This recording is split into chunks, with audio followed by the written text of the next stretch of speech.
सभी को बेसब्री से इंतजार है और किस तरह से उस दिन को खास बनाया जाए, ऐतिहासिक बनाया जाए, क्योंकि हर कोई उसका साक्षी बनना चाहता है।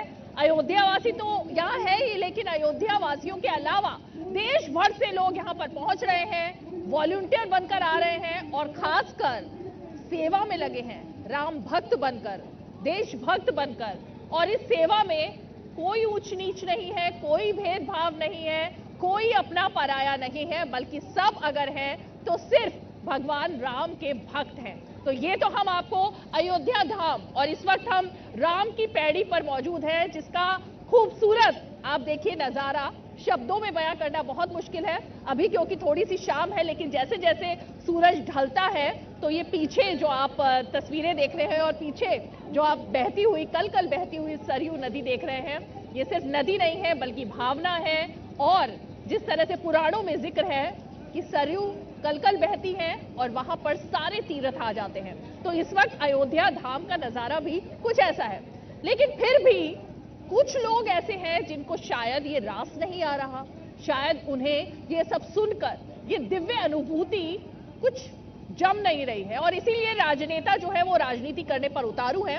तो आज जरा हम चर्चा करने की कोशिश करेंगे कि जहां एक तरफ पूरे देश में माहौल पूरी तरह से राममय हो गया है, तो अभी भी चाहे वो शिवसेना उद्धव गुट हो या कांग्रेस पार्टी हो या फिर कि अखिलेश यादव, उनकी आंख में किरकिरी क्यों आ रही है भगवान राम के नाम पर, कुछ विवाद क्यों खड़े किए जा रहे हैं भगवान राम के नाम पर। सबसे पहले नजर डालते हैं इन बयानों पर, उसके बाद हमारे साथ बेहद ही खास मेहमान जुड़ेंगे।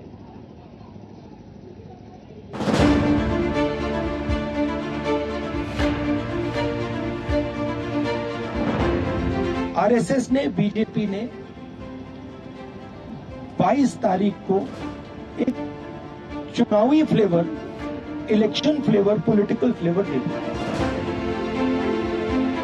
दिल्ली के मुख्यमंत्री और उनकी सरकार ये तय की है कि हर ट्यूसडे को वो सुरेंद्रकांड किताब पढ़वाएंगे, हनुमान चालीसा पढ़वाएंगे। उस पर मैंने ये किया है कि भाई आप लोग बीजेपी से क्या डिफरेंट है, आप में बीजेपी आरएसएस में कोई फर्क नहीं है। किसी भी पॉलिटिकल पार्टी को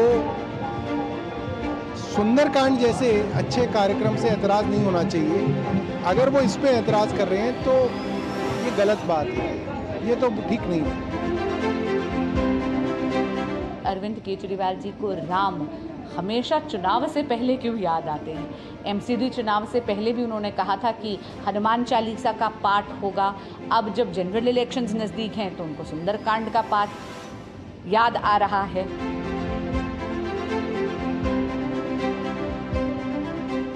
जो गर्भगृह था वहाँ मंदिर होना था, जो हमने गिराया था वहाँ मंदिर होना था, वहाँ मंदिर बन गया क्या? ये लगा रहे संजय राउत हो या दिग्विजय बाबू, जो अफवाह फैला रहा है कि 3 किलोमीटर, मैं चुनौती के साथ कहता हूं दिग्विजय बाबू, लगता है आप हम लोगों के साथ गए थे विवादित ढांचा को देखने के लिए उस स्थल पर। सनातनियों ने जो उसे विध्वंस किया उस समय आप खड़े थे, या टेंट में रामलला विराजमान थे उनका दर्शन किया था? नहीं किया। किसी धर्म का भेदभाव नहीं करते। हमारा मजहब साफ कहता है कि हर धर्मों का सम्मान करो।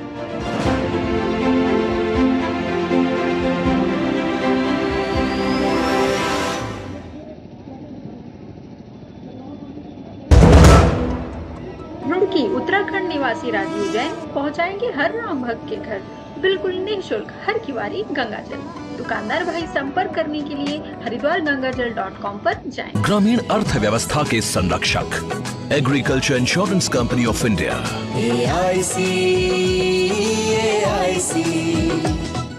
आपकी जिंदगी में कौन जीतता है, दिल या दिमाग? दिमाग समझा रहा है घी तेल कम खाओ, तंदुरुस्त रहोगे, पर दिल ललचा रहा है। अंकल जी रोज पराठे दबाते हैं, कुछ नहीं हुआ। दिमाग बनाता है। कल को ऐसी बीमारियां हो गई कुछ खा ही ना पाओ तो क्या फायदा? इसलिए आधे लड्डू से काम चलाओ। पर दिल जिद करता है, खाऊंगा तो पूरा ही। इसलिए सोचिए, आपकी जिंदगी में हर दिन कौन जीतता है, क्योंकि तंदुरुस्ती दिल से ज्यादा दिमाग का खेल है। आज से ही खाने में चीनी, नमक और तेल कम कीजिए। ये नया भारत है, कभी हंसता कभी हंसाता है, हिसाब का पक्का है। जियो पेपर प्राप्त हुए। लड़ता है, झगड़ता है, पर आगे बढ़ता है। जो अपने दिल की सुनता है, खुल के बात करता है, सबको साथ लेकर चलता है। इस भारत की अलग ही पहचान है। जुड़े नए भारत से, जियो भारत से। सालों से लगातार प्रधानमंत्री नरेंद्र मोदी जी करते आ रहे हैं परीक्षा पे चर्चा, और फिर एक बार स्टूडेंट्स, टीचर्स और पेरेंट्स होंगे एक साथ। दूर करने एग्जाम्स की टेंशन और चुनने सही डेस्टिनेशन। हमारे प्रधानमंत्री नरेंद्र मोदी जी के साथ आ गया है परीक्षा पे चर्चा 2024। तलो तनाव पर काबू पाते हैं, जीवन को उत्सव के रूप में मनाते हैं, परीक्षा पे चर्चा में आते हैं। अपनी क्षमता, अपनी प्रायोरिटी, अपनी आवश्यकता, अपने इरादे, थोड़ा हर अपेक्षाओं को उसके साथ जोड़िए। परीक्षा पे चर्चा 2024 29 जनवरी सुबह 11 बजे।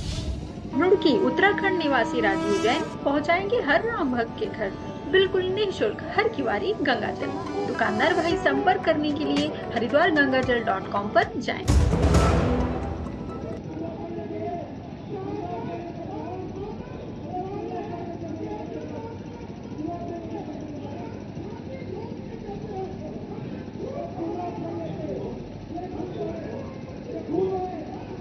तो ये तो आपने बयान सुने उन नेताओं के जो हर रोज राम मंदिर को लेकर एक अलग तरीके का विवाद पैदा करने की कोशिश कर रहे हैं। बेहद ही खास मेहमान हमारे साथ जुड़ गए हैं। जरा इन विवादों पर उन्हीं से चर्चा करते हैं और जानने की कोशिश करते हैं कि आखिर राम नाम से ये बैर किस लिए, ये राजनीति किस लिए।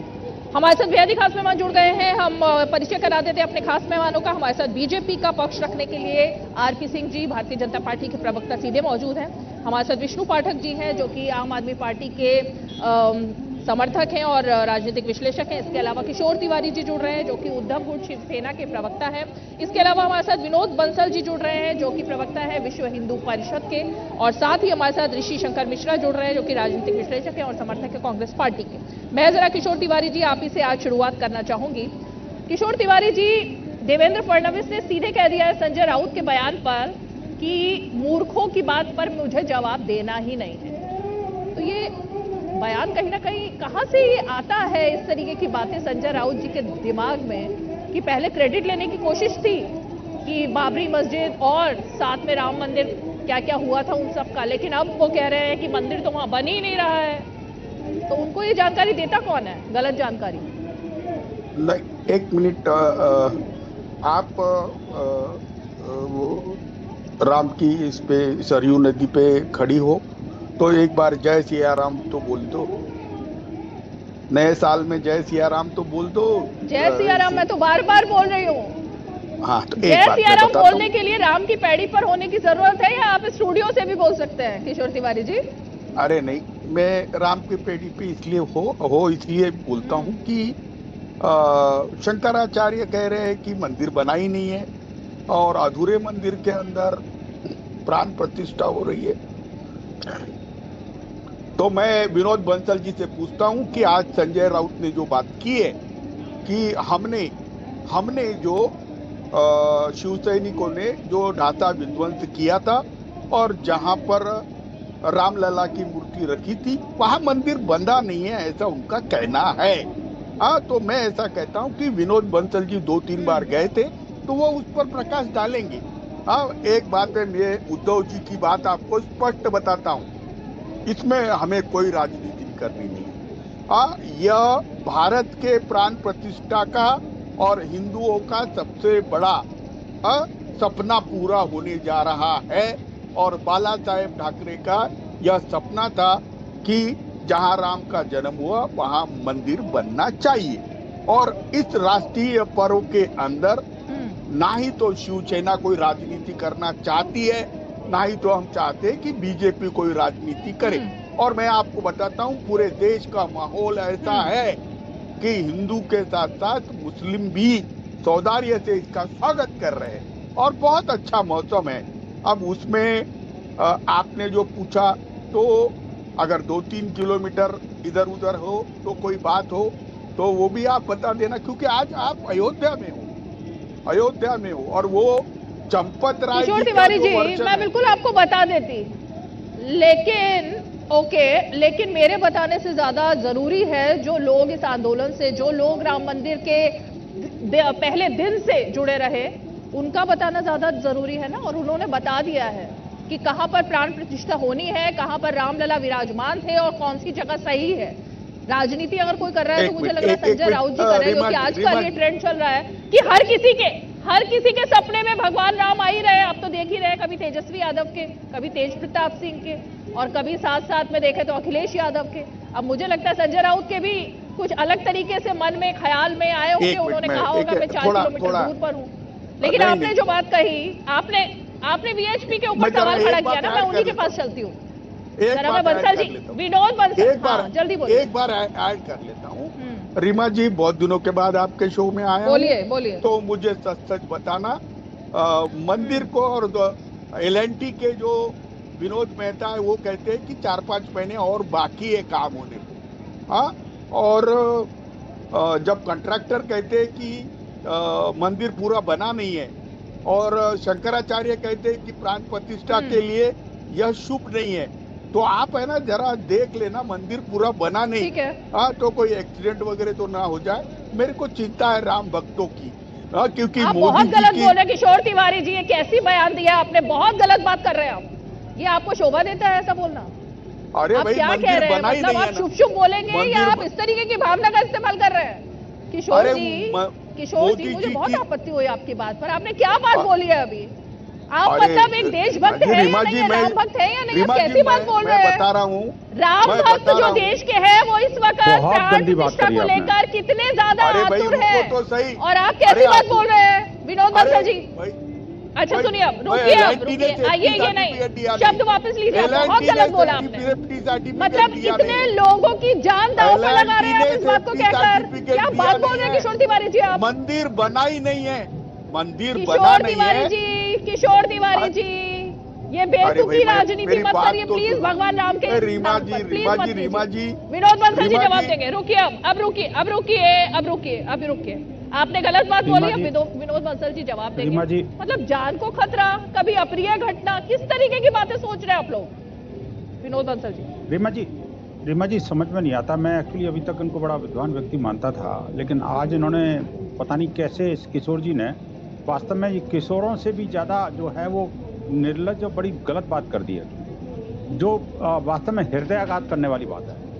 आज जब उत्सव का माहौल है, संपूर्ण विश्व खुशी की लहर में झूम रहा है, उस समय इनको प्रहार करने की सोच रही है। ये तो आतंकवादियों जैसी मानसिकता है किशोर जी। आपसे कम से कम ये उम्मीद नहीं थी। आप तो खुद कहते हैं कि मैंने बाबरी ढांचा ढहाया था, हमने, आपको उस बात का फक्र है। अरे जो कुछ सिखाना था अपने यार दोस्तों को सिखाइए, एनडीए अलायंस के लोगों को। ये कम से कम किसी को डराने की, धमकाने की और किसी को आघात करने की कोशिश मत करिए। किशोर जी, बहुत हो चुका। आपके नेता जो है ना, ये एक एक करके राहु केतु के रूप में बाहर आ रहे हैं, और ये जो उसी प्रवृत्ति के आप हो सकते हैं, ये मैंने कल्पना नहीं की थी।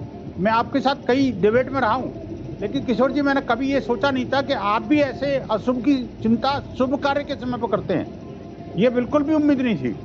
आपका जैसा वरिष्ठ व्यक्ति, हम सब पैनल में बैठे हुए सभी लोगों से ज्यादा जो है ना आयु का है, और उसके बावजूद भी ऐसी मतलब घटिया बात सोच सकता है ऐसे पावन अवसर पर, ये कल्पना नहीं की थी।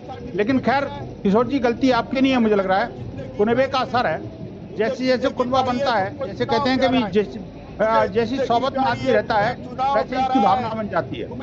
जिसकी रही भावना वैसी प्रभु मुहूर्त देखी तैसी। तो किशोर जी बीच में नहीं, किशोर जी बीच में नहीं, किशोर जी बीच में नहीं बोलेंगे आप। किशोर जी बीच में नहीं बोलेंगे। अगर उनको चुनाव की चिंता लगी है तो आपको किसकी चिंता लगी है वो भी बता दीजिए ना। आप तो यहाँ पर मतलब जितने लोग आए सबकी जान पर ही खतरा मौजूद कर रहे हैं, सबको डरा रहे हैं आप देश के लोगों को। भाई रामजन्मभूमि के देखिए रामजन्मभूमि के आंदोलन में 1984 से लेकर के अब ये 24 आने वाला है, कितने सारे चुनाव आए, कितने सारे चुनाव गए। हमेशा जब भी आंदोलन होता था, जब भी कोई कोर्ट में केस होता था, कभी कोई लड़ाई लड़ी जाती थी, हमेशा हर बार चुनाव आए हैं बीच में। और ये विरोधी पार्टियों ने हमेशा चुनाव का नाटक करके हमारे उस पुण्य कर्म को, हमारे उस पौरुष वाले काम को, हमारे धर्म कार्य में बीच में कोई ना कोई राहु केतु बन करके रोड़ा अटकाने की कोशिश की है। ठीक है, ठीक है। लेकिन अब ये जो अभी पर्व आया है, एक मिनट रुके। किशोर तिवारी जी देश में, एक मिनट सुनिए किशोर तिवारी जी, सुनिए किशोर तिवारी जी, सुनिए अब एक मिनट। अरे मैं सच बोल रहा हूँ किशोर तिवारी जी, मैं पहले बता दूं कि जो भी बीच में बोल रहा है उसको म्यूट किया जा रहा है स्टूडियो से। जो भी बीच में बोल रहा है उसको म्यूट किया जा रहा है। मैं जिससे सवाल पूछूंगी सिर्फ उसी का बयान जाएगा। अब मैं ये बता देती हूँ आपको कि देश में श्रद्धा क्या है। प्रधानमंत्री ने 11 दिन की प्राण प्रतिष्ठा से पहले 11 दिन का जो अनुष्ठान किया है उसमें आरपी सिंह जी भी शामिल है, वो इसी पैनल में बैठे हुए हैं। आरपी सिंह जी जो कि बिना खाए पिए, मतलब कि बिना वो भोजन किए निर्जल तरीके से व्रत रख रहे 11 दिन का। ये श्रद्धा है, ये भावना है हर भारतवासी की, हर राम भक्त की। आप उस पर सवाल खड़े कर रहे हैं। अब मैं आरपी सिंह जी से जरा आपकी बात पर जवाब चाहूंगी, जो आपने शंका व्यक्त की है कि हो सकता है यहां पर कोई बड़ा हमला हो जाए, हो सकता है जान पर खतरा हो जाए, कुछ भी हो सकता है। एक बात तो रीमा स्पष्ट होगी कि इनकी मंशा क्या है। ये कहीं ना कहीं मन में चाहते हैं कि इस प्रकार की कोई दुर्घटना घटे, परंतु इनकी जानकारी के लिए बता दूं, पंडित गणेश्वर शास्त्री जी हैं जो कि बहुत अच्छे आचार्य हैं। उन्होंने इसका समय क्या रहेगा प्राण प्रतिष्ठा का वो निकाला है। और मैं चाहूँगा कि किशोर जी आप जरा अपने लोगों को बोलो पंडित जी से मिले, गणेश्वर शास्त्री जी मिले, शायद कुछ उनका समय भी ठीक बता सकें वो। क्योंकि जिस प्रकार की भाषा आप इस्तेमाल कर रहे हैं, जिस प्रकार की भाषा आपके नेता लगातार इस्तेमाल कर रहे हैं, वह राम भक्तों के मन पर कचोट लगा रहे हैं।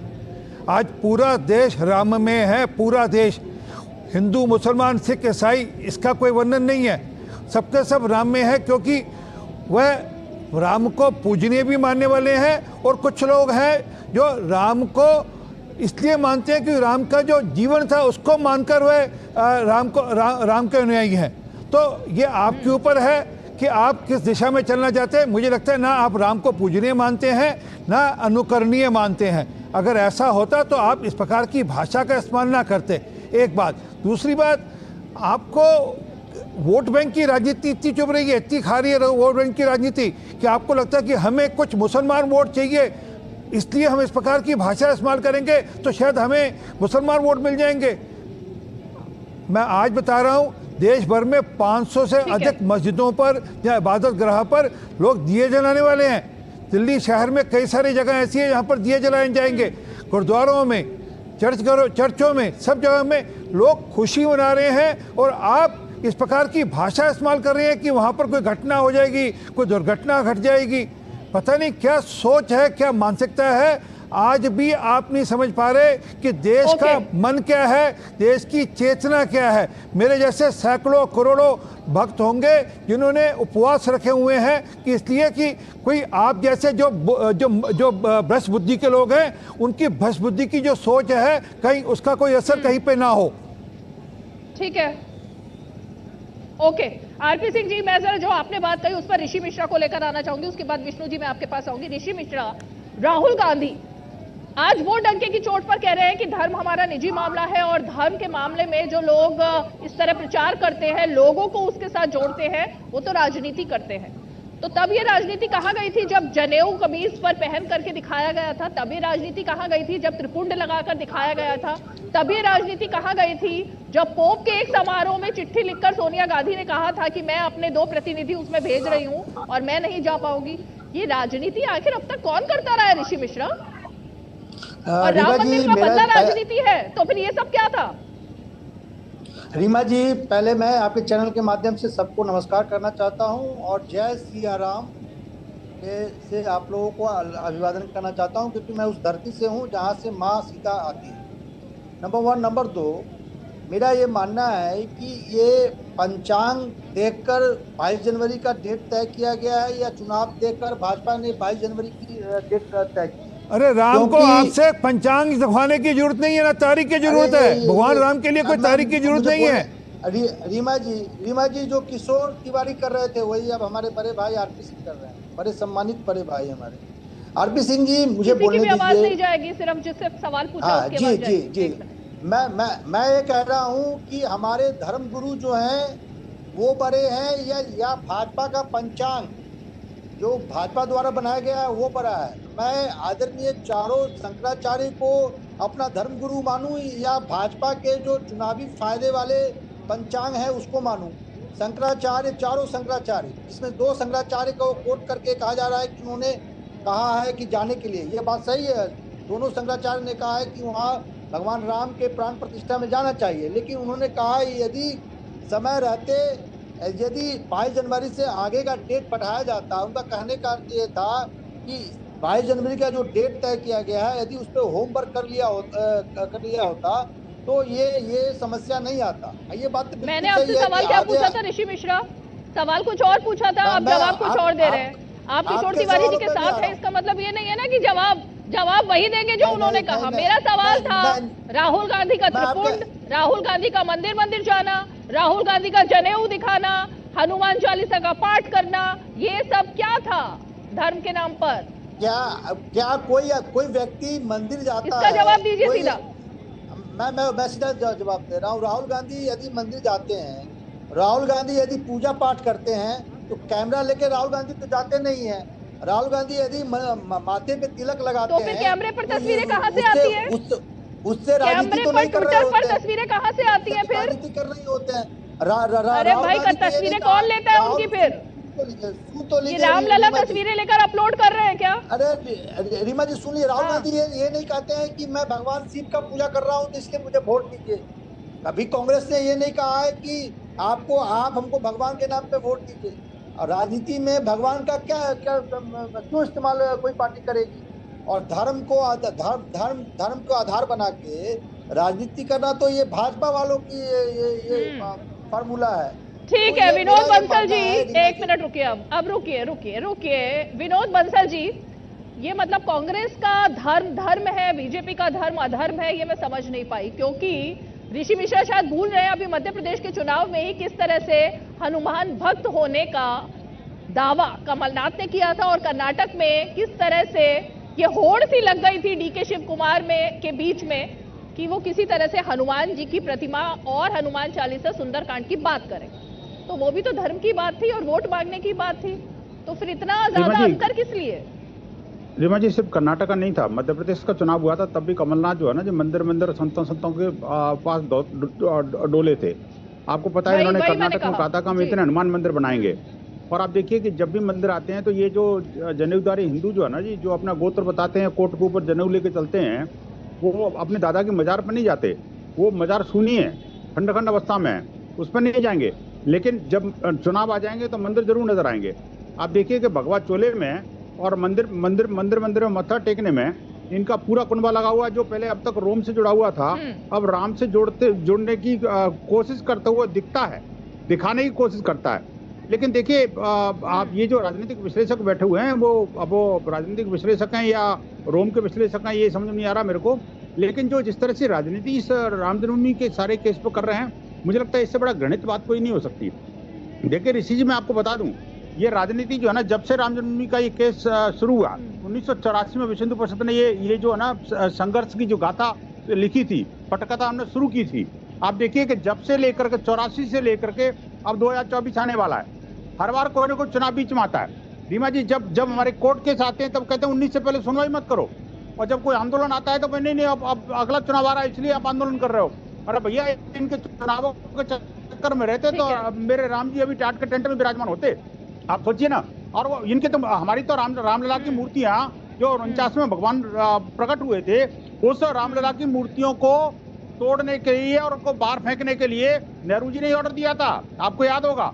नेहरू जी ने कहा तक हटाओ जल्दी से इनको। वो तो धन्य है वो के नायर जी का, जिन्होंने कहा कि नहीं, मेरी हिम्मत नहीं है इनको हटाने की। अगर आपकी हिम्मत है तो दिल्ली से आकर के इनको हटाइए, मैं नहीं हटा सकता। ये कांग्रेस का चाल चरित्र चेहरा पूरी तरह से एक्सपोज हो चुका है, आज की बात नहीं है। पिछले 4 दशकों से लगातार विश्व प्रसाद लड़ रहा है और इन रामद्रोहियों के विरुद्ध जो है ना शंखनाद अब हो चुका है। अब इनका विनाशकाल विपरीत बुद्धि वाला समय है। अब आप देखिए रीमा जी, एक अंतिम क्षण जो है ना रामचंद्र न्यास ने दिया था इनको निमंत्रण भेज करके, लेकिन दुर्भाग्य से इन्होंने वो भी ठुकरा दिया। अब इनका अंत निश्चित है। ये कितनी राजनीति करते रहे, राम के नाम पर जो राजनीति जिसने की है, रामद्रोह किया, उसकी सजा okay okay okay okay okay okay okay Vishnu ji, चाल चरित्र चेहरा, इसके ऊपर सवाल खड़े हो रहे हैं, चाहे वो कांग्रेस पार्टी हो या किशोर तिवारी जी की पार्टी हो। उनके पास मैं आऊंगी क्योंकि वक्त की बाधा है, लेकिन विष्णु पाठक जी, ये अरविंद केजरीवाल का चाल चरित्र चेहरा ये किसी को समझ नहीं आ रहा है एक्चुअली, कि वो कहना क्या चाहते हैं, करना क्या चाहते हैं, राम के साथ है या इंडी गठबंधन के साथ है, किसके साथ है वो? मुझे एक बात बोलने दीजिए। राम राज बैठे त्रिलोका, हर्षित भय गए सब शोका, बयरुण कर काहू सन कोई, राम प्रताप विषमता खोई। मैं ये इस माध्यम से कहना चाहता हूँ, हमारे आरपी सिंह साहब से कई बार हमारी बात हुई है और अभी बंसल साहब से आज पहली बार हो रही है। भगवान के लिए कहा जाता है कि अधरम मधुरम बदलम मधुरम मधुराधिपते रखिलम मधुरम। अब राम राज त्रेता में आ गया था, तुलसीदास जी ने लिखा और वाल्मीकि रामायण में भी लिखा होगा, त्रेता में आ गया था। एक विवाद था, जिस विवादित स्थल पे उसका निराकरण हुआ और सुप्रीम कोर्ट के आदेश से सरकार और जनता के सहयोग से मंदिर बन रहा है। ये बहुत खुशी की बात है, इसमें कोई आपत्ति नहीं है। अब मीडिया द्वारा या मान लीजिए जो भारतीय जनता पार्टी के लोग हैं उनके द्वारा क्रिएटिव के फला आदमी भगवान को नहीं मानते, मैं समझता हूं और हमने देखा कि जितने भी हिंदू हैं वो सभी भगवान को मानते हैं, राम जी में सभी की आस्था है। लेकिन आप कहिएगा कि हमारी तरह मानो, ये डिफर कर सकते हैं। मेरी भी राम में आस्था है और हम समझते हैं कि हमारे जैसे और करोड़ों लोग हैं, सबकी आस्था है। अब राम जी का 22 तारीख को मंदिर में जाना है, 22 तारीख के जो नहीं गए वो राम जी के द्रोही हो गए, ये भी गलत बात है। दूसरी बात मैं कहता हूं कि कल मीडिया के माध्यम से पता चला कि कांग्रेस के जो प्रदेश अध्यक्ष हैं लल्लू, ये उनका अजय राय जी, वो अयोध्या गए और उनके साथ कोई अभद्रता किया। ये क्या अच्छी बात है? क्या अच्छी बात ये नहीं है ना, इसको सपोर्ट नहीं। इसीलिए हो सकता है कि बाकी पॉलिटिकल पार्टी के नेता को लगता है जिस तरह से माहौल, जिस तरह से अरे हमने किया, तुम तो रामद्रोही हैं हम, ये कौन साबित करेगा? राम जी तो पूरे चराचर जगत के स्वामी है, तब राम जी ने आपको तो ठिका दिया नहीं कि हमारा उसने विद्रोह किया। ठीक है, राम विद्रोह, आरपी सिंह जी जवाब देंगे, उसके बाद किशोर तिवारी जी के पास जाऊंगी। ओके, आरपी सिंह लोग होते हैं, रामद्रोही कोई सज्जन नहीं हो सकता है। ठीक है, और ये ना बता दीजिएगा केजरीवाल साहब की नानी क्या कहती थी, केजरीवाल साहब की नानी क्या कहती थी कि जहाँ पे मस्जिद है वहाँ पे मंदिर नहीं बन सकता। ये केजरीवाल साहब का ऑफिशियल बयान है। और सिसोदिया साहब ने कहा था मंदिर बनाने की जरूरत नहीं है, यहाँ कोई मंदिर की जरूरत नहीं है। ये भी सिसोदिया साहब का बयान है, बोले यहाँ यूनिवर्सिटी बना दीजिए, मंदिर की जरूरत नहीं है। कैसे कैसे लोग हैं, कैसे कैसे गिरगिट की तरह रंग बदलते हैं। पर कोई बात नहीं, अच्छी बात है, हम तो स्वागत करते हैं। आज पूरा देश राम में हो रहा है, आप उसमें आए, आप राम की शरण में आए, इसका सारा देश स्वागत करेगा। वो शिवसेना वाले भूल गए थे, भटक गए हो, वो भी वापस आए। और केजरीवाल साहब जो कल तक कहते थे कि यहाँ पर राम मंदिर नहीं बनना चाहिए, वह भी है, सबका स्वागत है। एक सेकेंड, आपके मध्य प्रदेश के मुख्यमंत्री लक्ष्मण यादव जी बोले थे कि सीता माता सुसाइड कर ली थी। पता नहीं कौन से हमारे मुख्यमंत्री नहीं थे। नहीं, कौन से नहीं, हमारे मुख्यमंत्री नहीं थे, हमारे मुख्यमंत्री लक्ष्मण यादव नहीं थे। वो व्यक्तिगत हो गया, लक्ष्मण यादव किसी का नाम नहीं है, मत करिए। ओके, गलत नाम है, मत कीजिए। लक्ष्मण यादव किसी का नाम नहीं। अब एक मिनट रुकिए। ओके विष्णु जी, लक्ष्मण यादव किसी का नाम नहीं है, बीजेपी के किसी मुख्यमंत्री का नाम नहीं है। लेकिन मैं जरा एक मिनट, अंत में चलते चलते किशोर तिवारी जी, अच्छा ठीक है, हाँ, चलते चलते किशोर तिवारी जी, मैं सिर्फ ये कहना चाहूंगी आपसे, मैं यहाँ मौजूद हूँ और आप भी, मुझे तो लगता था कि राम भक्त अपने आप को मानते ही, राम की श्रद्धा राम में आपकी होगी, तो भगवान राम का आशीर्वाद जिस पर है ना, उसको डरने की जरूरत नहीं है, ये मैं आपसे कहूंगी। चाहे वो यहाँ बैठा हो या मुंबई में बैठा हो, तो कम से कम ये जो लोगों के मन में डर फैला रही है ना कुछ पार्टी, और आपने भी जो बयान दिया भगवान सियाराम हमारे साथ है, हनुमान जी का नाम हमारे साथ है। यहाँ किसी को कुछ नहीं होगा। पूछना है तो ये शंका पैदा करना और डर पैदा करना बंद कीजिए प्लीज। नहीं, मैं आप और के सब राम भक्तों की सुरक्षा के लिए प्रार्थना करता हूँ। विनोद बंसल जी, मुझे एक ही सवाल करना है। आप दिल्ली आइए, मैं आपको सारी शंका का समाधान कर दूंगा। मेरा नंबर आपके पास है। विनोद बंसल जी, मैं पूछ रहा हूँ। मैं ये डीडी न्यूज़ का टाइम मत खराब करिए। आपसे अरे भाई रामद्रोह की पराकाष्ठा मत आइए भाई। रामद्रोह के साथ आप क्यों खड़े होते हो? आप तो बाबरी ढांचे को ढाने वाले हैं ना। फिर आप राम का रीमा जी कर रहे हो भाई, ये ठीक नहीं है। किशोर जी शोभा नहीं देता। जल्दी फाइनल कमेंट, खत्म हो रहा है समय खत्म हो रहा है। किशोर तिवारी जी, भ्रांति मत फैलाइए और डर मत फैलाइए, बस आपसे यही गुजारिश है। लोगों को डराइए मत, बहुत श्रद्धा के साथ लोग यहाँ पर आ रहे हैं। मत डराइए लोगों को, इस तरह की राजनीति मत कीजिए। जनता देख रही है, 2024 का भी देखेगी। आपने जो बयान दिया बहुत गलत बयान था वो। डिबेट पर मैं मेरा बयान जल्दी बोलिए। मैं पूछता हूँ नारायण राणे, किशोर तिवारी जी ने जो कहा है सुधार लीजिए कि शंकराचार्य का क्या कॉन्ट्रीब्यूशन है, जरा इस पर बोलो। शंकराचार्य का जो अपमान किया जा रहा है। नहीं, उन्होंने शब्द वापस ले लिए। किशोर तिवारी जी, आपने शब्द वापस ले लिया, बहुत अच्छा किया आपने शब्द वापस लिए। जहां तक शंकराचार्य जी का सवाल है, उनकी तरफ से वो अपना बयान दे चुके हैं, उनकी भूमिका पता चल गई है। शंकराचार्य जी के साथ कोई मतभेद नहीं है, ये भी पता लग चुका है। तो इसलिए अब उसको कंट्रोवर्सी करना बंद कीजिए। चलिए, बहुत बहुत शुक्रिया आप सभी खास मेहमान आज 5 की पंचायत में हमारे साथ जुड़े और सीधे अयोध्या धाम से ये खास पेशकश। आज 5 की पंचायत में इतना ही, लेकिन लगातार हर पल आप डीडी न्यूज के साथ जुड़े रहिए, क्योंकि अयोध्या धाम से, राम में भारत से और राम में अयोध्या से आपका परिचय हम लगातार कराते रहेंगे। तो आज 5 की पंचायत में इतना ही, कल फिर होगी मुलाकात। तब तक के लिए हमें दीजिए इजाजत। जय सिया राम।